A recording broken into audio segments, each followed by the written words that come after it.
आहे, ज्याच्या कुशीतून स्वराज्याचं स्वप्न उद्याच झालं त्या म्हणजे राष्ट्रमाता महासाहेब जिजाऊ. पण मुलखामध्ये राहून स्वराज्याच्या निर्मितीचं स्वप्न पाहणारे स्वराज्य संकल्प शहाजीराजे भोसले, ज्यांचा इतिहास आठवला की डोळ्यात पाणी आणि अंगावर शहारे आल्याशिवाय राहत नाही, ते म्हणजे छत्रपती शिवाजी महाराज. त्यांनी निर्माण केलेल्या स्वराज्याचं रक्षणच नाही केलं तर ते 10 पटीनं वाढवलं, ते म्हणजे शंभूराजे. म्हणतात ना, नियतीचे मालिक बना पण परिस्थितीचे गुलाम बनू नका, नाचू कीर्तनाचे रंगी लावू दीप जगी, अशा समाज प्रबोधनाचे कार्य करणारे संत नामदेवराय. शब्द हे शस्त्र समजून विद्येचे अभंगातून समाज कार्य करणारे संत नामदेवराय. शिक्षणाची गंगा गोरगरिबांच्या घरापर्यंत पोहोचविणारे डॉक्टर कर्मवीर भाऊराव पाटील, ज्यांनी हातात गाव स्वच्छ करायचं आणि रात्री कीर्तनाच्या माध्यमातून लोकांचं डोकं स्वच्छ करायचं असं काम ज्यांनी केलं ते राष्ट्रसंत गाडगे बाबा. माझ्यासारखी सामान्य मुलगी आज इथे बोलू शकते त्या म्हणजे सावित्रीबाई फुले आणि महात्मा फुले. ज्यांनी प्राधान्य केलेल्या जोरावर त्या साऱ्या देशाचा कारभार चालतो ते म्हणजे विश्वरत्न डॉक्टर बाबासाहेब आंबेडकर. अशा महान मानवांना मी अभिवादन करते. आयुष्याचा प्रत्येक क्षण लक्षात राहतात असे नाही, आयुष्याचा प्रत्येक क्षण लक्षात राहतात असे नाही, काही क्षण विसरू म्हणतात पण विसरता येत नाही. असत्यात आजच्या दिवशी एक तारा चमकला, तोफांचा गडगडाट झाला, सनई चौकडे वाजू लागले, एक आवळी सह्याद्रीच्या कडीकंपारात दुंपली. अरे माझा राजा जन्मला, शिवबा जन्मला, दीनदलितांचा कैवारी जन्मला, दुष्टांचा सहारी जन्मला. अरे माझा राजा जन्मला. इतिहास घडविणारे आम्ही जन्मले ना इथे, झुकविले त्या हिमालया, रुसतो आम्ही शिवराया.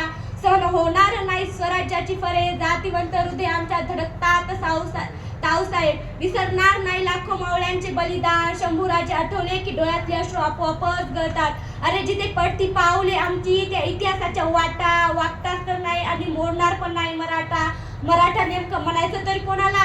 मरण पण शेवटपर्यंत हटणार नाही, तोच खरा मराठा. कुठल्या जातीचा असू द्या तर कुठल्या धर्माचा असू द्या.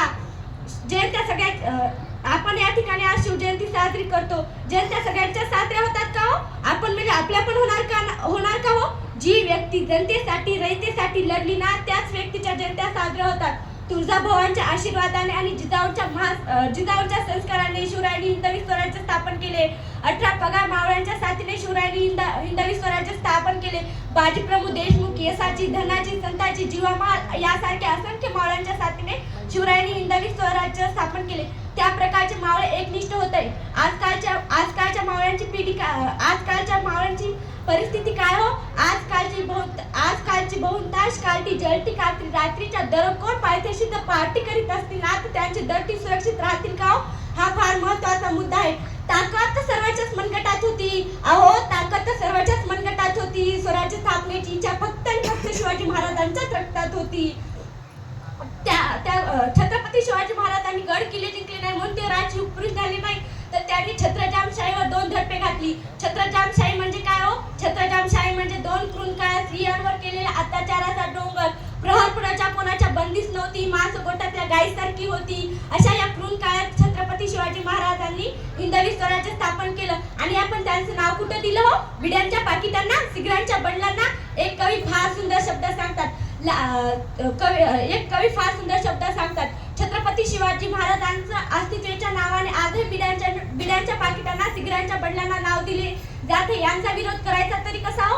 कारण जे बिड्या विक्रेते असतात ना तेच बिडे फुंकेते असतात. ही तर फार मोठी दुर्दैवाची गोष्ट आहे. असं वाटतं भले पहाटे उठावं, या रायगडाच्या अंतःकरणातून त्या काळजातून या राजाला हाक मारावी, म्हणावं विचारावं, राजा कशी पकडली हो तुम्ही बलाढ्य धारण तलवार? आज तुमचा मावळा चहाचा कप धरला की हात थरथर कापतात. राजा तुम्ही स्वराज्य वेडे, राज्य वेडे होता. तुम्ही कशी सांभाळली हो एवढी मोठी प्रजा आणि महासाहेब जिजाऊंची आण?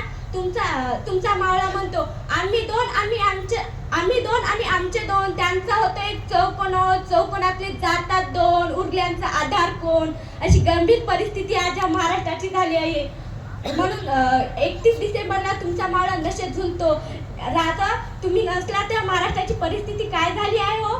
तुम्ही छत्रपती शिवाजी महाराजांनी उभारली स्वराज्याची गुढी. तुम्ही नसला असतास तर पडली असती हिंदूंची बळी. तुमच्यामुळे पाहतो आम्ही देवघरातील कळस आणि तुम्ही नसला असतास आम्ही बघितली नसती अंगणातली तुळस. तुम्हाला जेवढे संस्कार जिजाऊंनी दिले तेवढी आमची मायलेक आमच्यावर करत नाही. म्हणून तर पेपर अवघड गेला की करा आत्महत्या, टेन्शन आला की करा आत्महत्या, बायकोशी भांडण झालं की करा आत्महत्या,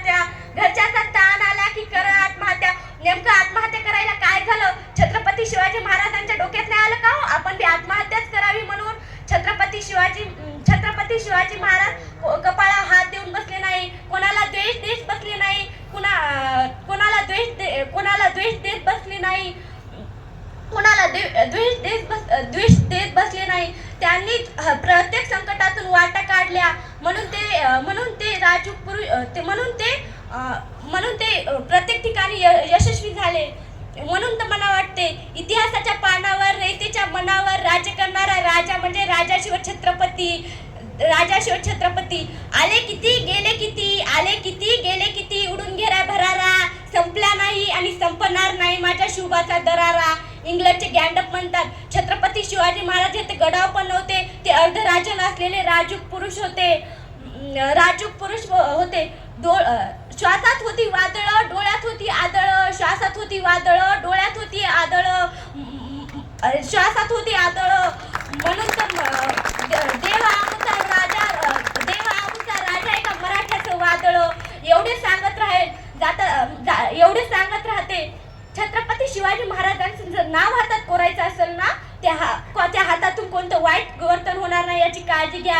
आणि छत्रपती शिवाजी महाराजांचं जर लॉकेट गळ्यात घालायचं असेल ना, आपले वर्तन चांगले असू द्या. आणि छत्रपती शिवाजी महाराजांचं जर शर्ट अंगात घालायचं असेल ना, ते घालून कुठे वाईट ठिकाणी जाणार नाही याची काळजी घ्या. आणि छत्रपती शिवाजी महाराजांची जर हातात रिंग घालायची असेल ना, तर ते बोट कोणाकडे द्वेष नजरेतून नाही करणार याची काळजी घ्या.